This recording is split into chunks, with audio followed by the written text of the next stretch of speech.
Okay, it's time for my Redbit. Who's heard this phrase before? Yeah. All right, so when I first heard this phrase, I was inspired, but then it left me feeling empty and confused. This was me at gymnastics practice in 2003, right around the time when I could start to make sense of this advice. Besides gymnastics, I had a number of other passions in my life. I loved N64, collecting rocks, all the cool kid things, painting, playing basketball at school. Fast forward 10 years later, and my interests had shifted significantly. My collection of rocks was spread out across my parents' driveway in Oregon. I'd shifted my focus to becoming a magazine editor, or maybe a professional tennis player, or maybe a painter. Growing up, I thought there was something wrong with me because I couldn't pick a direction. Now, deep into the college admissions process, I was sure of it. Why couldn't I settle on just one thing? Life would be easier, happier. Author and artist Emily Wapnick calls someone with varied interests a multipotentialite. She believes that the notion of a narrowly focused life is highly romanticized in our culture, that the idea of destiny or our one true calling doesn't work for everyone, and that maybe we have more than one great thing that we're supposed to do in this world. In her TED Talk, Emily calls out 3 strengths of multipotentialites in particular. 1, idea synthesis. That is, combining 2 or more fields and creating something new at the intersection. This is incredibly useful when looking to innovate. My good friend in California is obsessed with sports, and instead of becoming a professional soccer player, she's now a recruiter for Apple. Because of her knowledge and how great teams are formed, she's able to build an incredibly strong and diverse group of people for one of the most influential companies in the world. 2, multipotentialities are also rapid learners.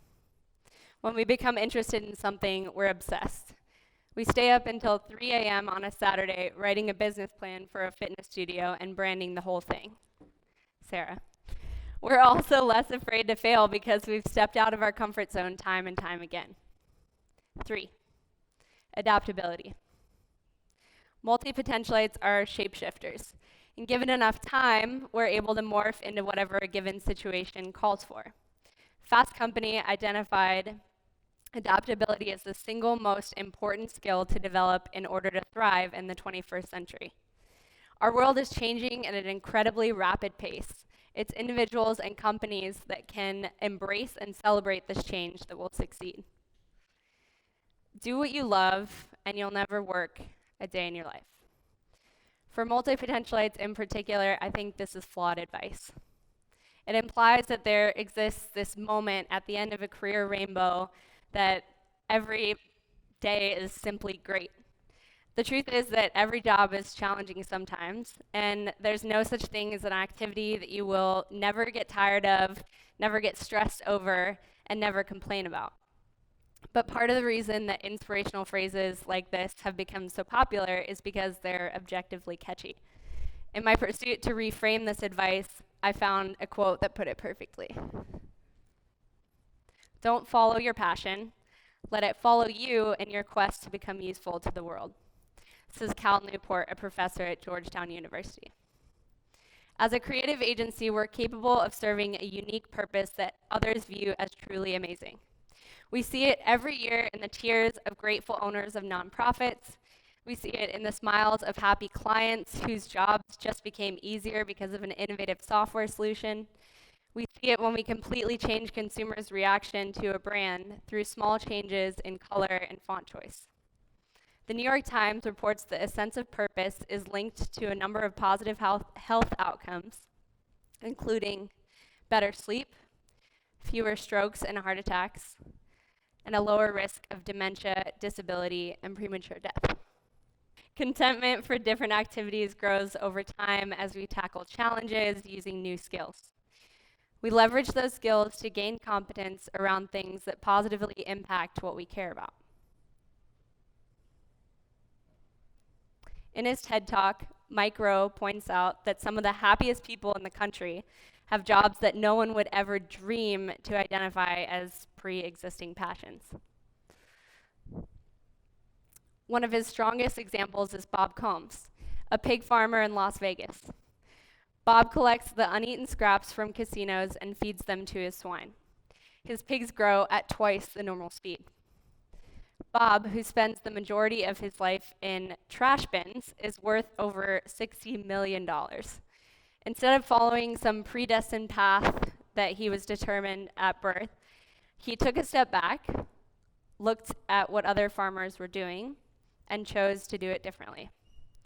Bob is not happy because he was born with a particular gene for swine, or because he grew up feeling a deep passion for pigs. It's not the physical work that he's doing, it's the role that his work plays in positively impacting the environment and creating a sustainable business that counts. Bob has purpose.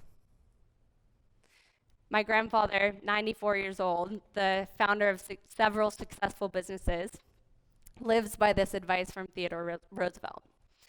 Do what you can with what you have where you are.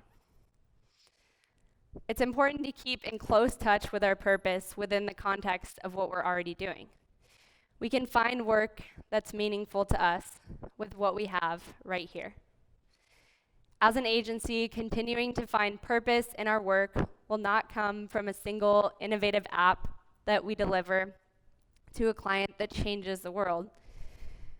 It will be a longer process that requires a commitment to continuing to call out the smaller victories and celebrating them, like we do well in Appreciation Station. It will mean face-to-face interactions with clients and creatives to see the impact that we're making. It will be conversations and checkbacks to make sure we're delivering work that we think matters and a commitment to act if we're misaligned, something we plan to embrace heavily in 2020. I encourage you to welcome your multiple potentials, whatever they may be. Let your curiosity make the path to purpose messy, and explore where the intersections of your interests can help make your work truly great. Thank you. Bye.